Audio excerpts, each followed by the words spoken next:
kind of move in and take over. I don't know, or something. Yes. Even the confirmations we don't need. You see, sometimes it can happen that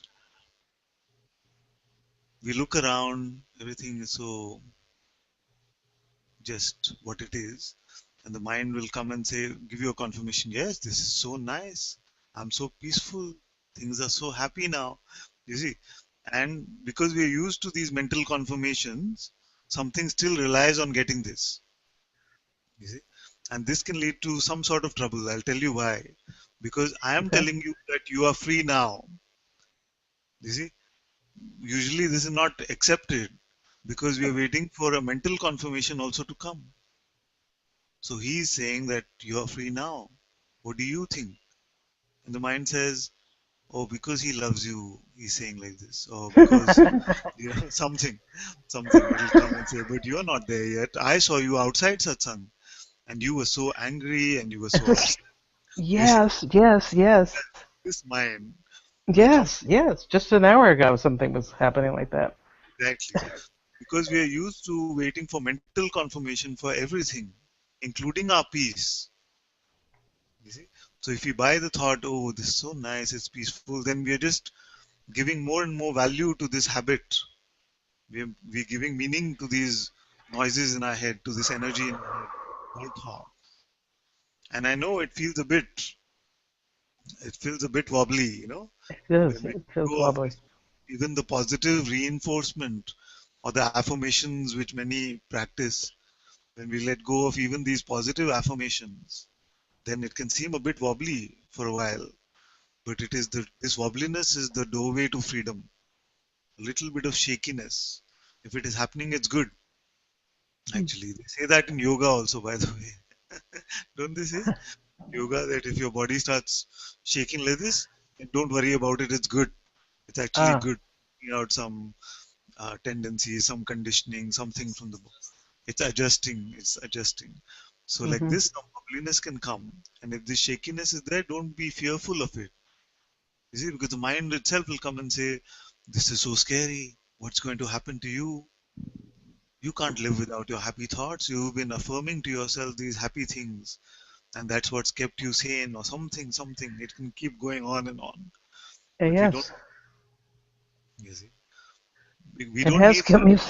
It has kept me sane up until now. Yes, but who can? The thing is, the problem is that it's always Oh. based on a pretense of you, which is not real. And the unreal, more it is believed in, the more potential for suffering there is. You see?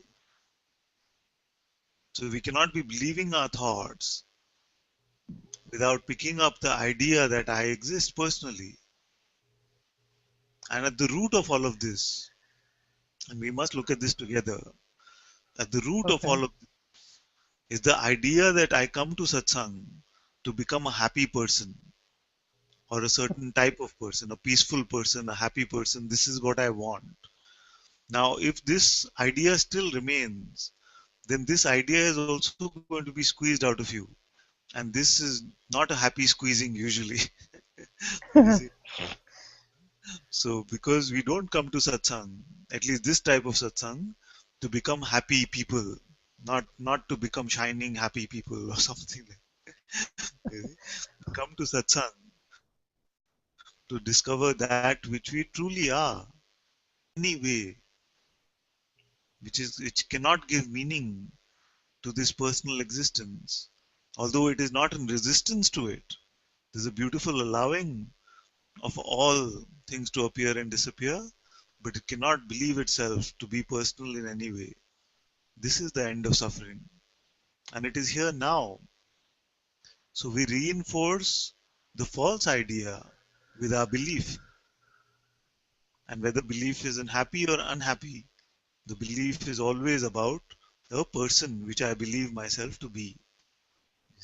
Hmm. So what is going to happen is that for many of us, what happens is we come to satsang and initially it seems so happy, there's more space, there's more light, there's more peace, and it feels like this is good. But as you keep coming to satsang, you will keep encountering me asking you who you are. Who are you? Who are you? Who are you? You'll keep encountering this question. So, and the mind will want to hang on to, but I'm happy. I'm happy as a person now. Why you keep asking, who are you? You see, and something Right. doesn't like because there can be some fear which comes with this. Something can feel like some stability is getting shaken up. You Mm. see, so that Yeah. same satsang environment, which seemed to give us some happiness, peace, space personally, is now seeming to attack this person directly. Seeming to attack this person because this person actually doesn't exist. And my interest is not in giving you some temporary band aid, you see. I don't want to give you some temporary band aid and say, oh, this is good, it feels good. You see, Hmm. Yeah. I want to It take the ties in. false, you see, I want to remove this cancer of personhood. Mm. Mhm. So, so sometimes it can seem very, very strong. It can seem very crushing to the ego, even. So, Yeah. and this also must be allowed to get released. But as long as we are believing two voices, one is the voice which speaks in satsang, and the second is the voice of this false teacher that we've had inside our head for so long, you see, then it will not be the end of the personhood. It will be the elongation of this so called spiritual journey. And then a few years later, you might be coming to satsang and saying, but I've been in satsang for a few years and nothing has happened. I haven't found the freedom. I haven't found myself to be this awareness that you speak about. I still feel like I'm Lucia or I'm a person. You see, Uh-huh. if you listen to both these voices, then it is the stretching out of this non existent journey and it seems to be stretched out in time. Because right now, without any thought, who are you? That is what we are looking at. And I don't know. When you ask that, I don't And this know. I don't But know is very beautiful. Don't be fearful of this I don't know. oh, In fact, it is the coming from this I know I'm a person to the I don't know, which is which seems more difficult in the spiritual journey for most. Because we are so convinced that we are this name and form that to come to this I don't know seems to stretch out for a long while for many. So if you're in this I don't know, then don't be fearful of this because this is very beautiful. Now, this I don't know, the mind is very scared of. So it might try to give you some candy now to say, come back, I'm not so bad. I have happy thoughts for you. Come, come. You see? And this it tries to lure you in. Like Guruji says, the mafia. It says, I'll protect you. I'm here to serve you. I'm here to protect you. But you try leaving and it becomes very, very scary again. So don't buy into this candy which the mind is selling to you because it is scared of this I don't know. It knows that from this I don't know, a true recognition, a true realization will appear. So it tries to take you away from the I don't know who I am back into personhood saying, okay, but now I'm a happy person and that's all I wanted. It's not true it's not true. No, it isn't true. It's not true. because the No. urge is deeper than that. The urge is to discover what we truly are, which is prior and beyond any sense of happiness or unhappiness. It is accepting, and in this accepting and allowing, there can be a natural sense of peace and happiness. But it doesn't, but it's not personal. There's nothing personal about this. Hmm. Does this connect to what you've been saying? And Muji says about I was never born, Yes, and and that one's been driving me nuts all weekend because I have a direct experience of that we don't die because yes, I communicate with people who were in the physical and who are no longer physically here. I can talk to my father, who's passed on for 10 years, and other people, I talk to them. So I know we don't die. Okay, all right, I don't die, great. But the I was never born thing. Oh my God, what's that about? So if you don't die, is it possible to be born actually?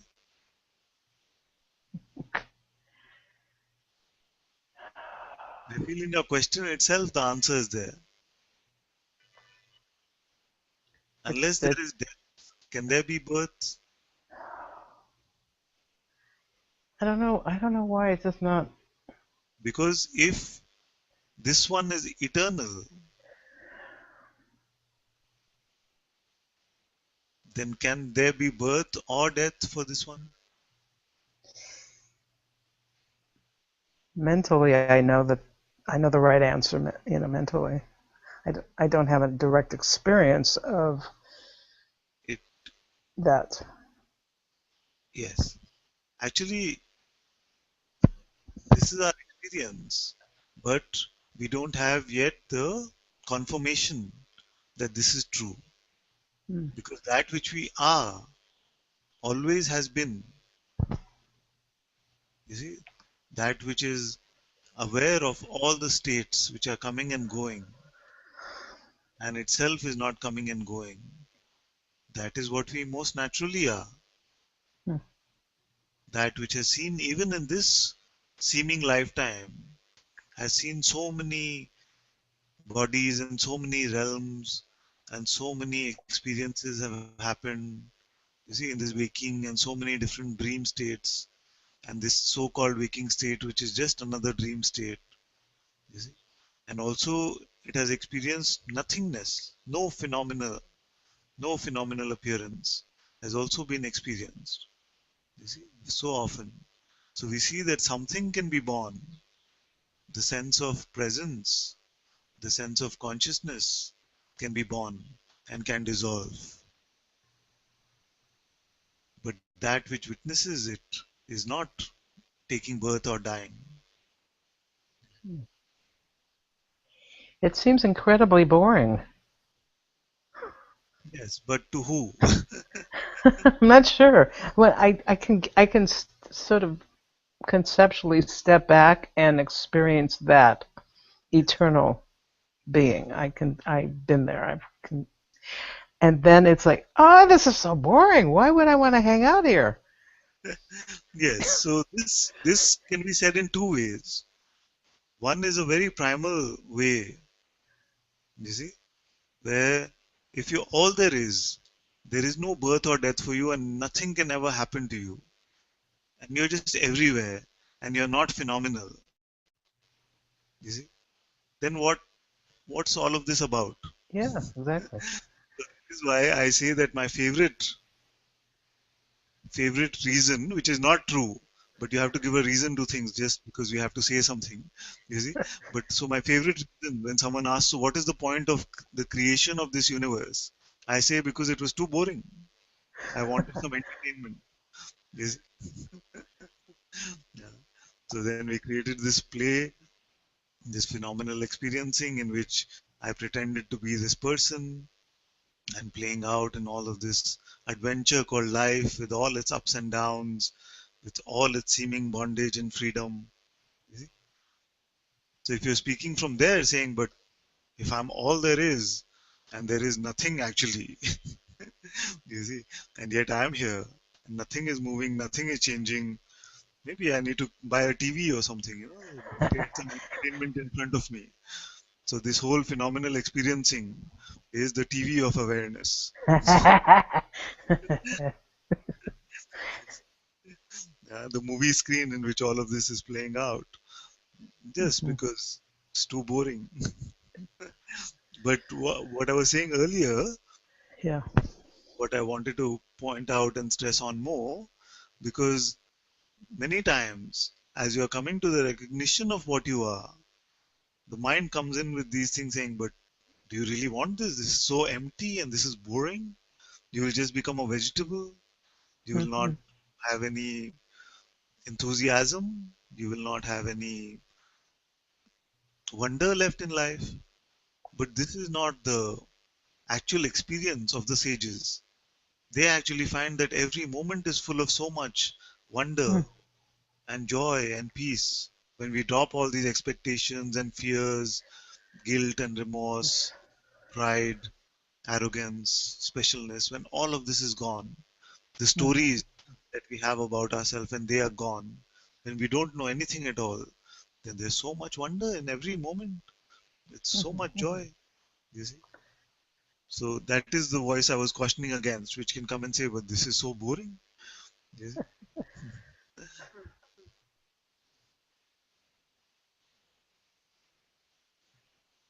But the But voice the that voice answered that was the one that would buy a buy a television to television to to watch because watch it's so because it's so boring. boring. But I do know I have met other sages who all are apparently blissed out most of the time. I actually haven't met anyone who's blissed out all the time. Mm. No. I actually haven't met anyone, and maybe that is great grace because here it's not this feeling of being blissed out all the time. What's it like? It's very much more natural than that. It's just everything is allowed. Okay. I don't, I cannot say that there is a strong experience of bliss in every instant. All states are allowed to come and go very naturally. And yet, what I see myself to be in reality is untouched by any of these states. And also, there is a recognition that everything phenomenal is coming and going. And anytime there is this belief or attachment in something, then it is setting up for failure because I know that this is a temporal field. You see? So it is going. So if I attach to something here as me or mine, then that is bound to cause suffering because it will come and go. So if I attach even to the sensation of bliss when it comes, it is seen often enough that even this is coming and going. So if I give it the idea that it should always be like this, or for me now it is always like this, then I know when it goes, the mind itself will come and say, see now, you lost your freedom. Hmm. Where's the bliss? And it is that's why I said it is good news that I haven't met anyone who just blissed out all the time because the mind would say, see, this is the true sage. He's always in bliss. Uh-huh. Now, what can be a bit confusing is that this state of simple allowing itself, non resistive allowing, is a very deep peace. You see? So, this peace can be confused to be like a phenomenal of something. You see? So, when the sage says, I'm always at peace, he is not talking about this sense of phenomenal tasting of peace. Ah, it's so peaceful, peaceful. Not like this, you see. It's just so much peace because everything is allowed, nothing is Yes. resisted. So this is a deeper peace. You see? Yeah. So, Yeah. That so makes this, if you sense. mean, then yes, this is the constant experience even here, except for momentary buttons getting pressed and thrown away once in a while. I have to say that mostly the experience is non-resistive, not personal. Mostly the experience here is not personal and the simple allowing of everything to come and go. And there's And a deep there's a sense of deep sense of ease about ease that, about that, apparently. Yes, apparently. If ease, you're If just ease you're is a very just good allowing. word. allowing. Yes, So if there's So if anger that there's comes, there's an ease because it comes and it goes. yes. I feel ease is a very good word. Uh, I feel I'll use this word more often because there's a deep sense of ease. It is not a struggle with life. It is not a resisting with life in any way. I like ease. Yes. Okay. And so I guess it was a thought said, okay, so where are we now? Like it's that, I don't know, the one who tracks. I guess it's the This therapist in one, me always wanting to arch, track. the checker guy, The checker checker. man. Checker man is my arch nemesis. You see? I have a Now, what checker woman. checker woman and Hmm. checker Yeah, person checker is my person. arch. Yeah, monitor. She monitors what's going on. Yes. Okay, so where are we now? How many thoughts are we Where? believing? You were a good boy today, or good girl today. You believed only 10 thoughts. You see, this report card, this Right, creating content. right. So there. So now there's this there's a feeling that came up of, well, what do I do now? What do I, you know, we've had this nice conversation, and now what do I do with this new insight? Like I have to go study it. Like when I get off the, out of the hangout, then I'm going to listen to this again and study it. Yes, this is natural for it to happen initially because the strongest leg for the ego is the leg of doership. Huh. Without doership, without this sense that what do I do now, this ego actually cannot survive. You see, this table just the table of the ego just falls down without the leg of doership.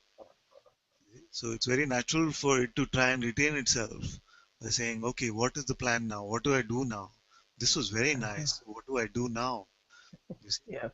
Now, as long as there's a sense that I can do something, then we can do two things. One is we can just not believe our next thought, or second, we can self inquire and ask, who am I? Who is the doer? Who is the I that should do something? Hmm. You see? So as long as there's a sense that of doership which still seems strong, then we can either not believe our next thought, which seems like a doing, but I know it seems like a doing, so we can do this, or we can do the self inquiry, which is also actually not a doing, but it can seem like it. So, with these, either of these, then you come to this place to see that there is no doer at all. So, the question when it comes, what do I do now? It just becomes laughable, just like every other thought. It becomes laughable. You see? So, till it has become laughable, we can just not believe our next thought, or we can just inquire into what I truly am.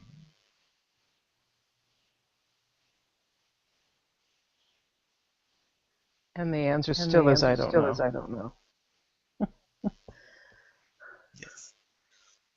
Is there a I that doesn't know? Because you say, when you say I don't know, what you're actually saying is I know that there is an I that doesn't know. You see?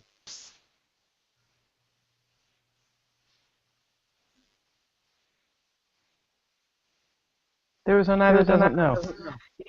Yes, there Yes, is an there I is. that doesn't know. Okay, so who is this I that doesn't know? Oh my Oh goodness. my goodness. Ah. Ah. And I it's not hard work actually like this. The mind says, but this is so heavy and this is just so frustrating because we're used to trying to figure it out with the mind. We're used to trying to figure it out with the mind, and this is unfathomable for the mind. The mind has no chance here.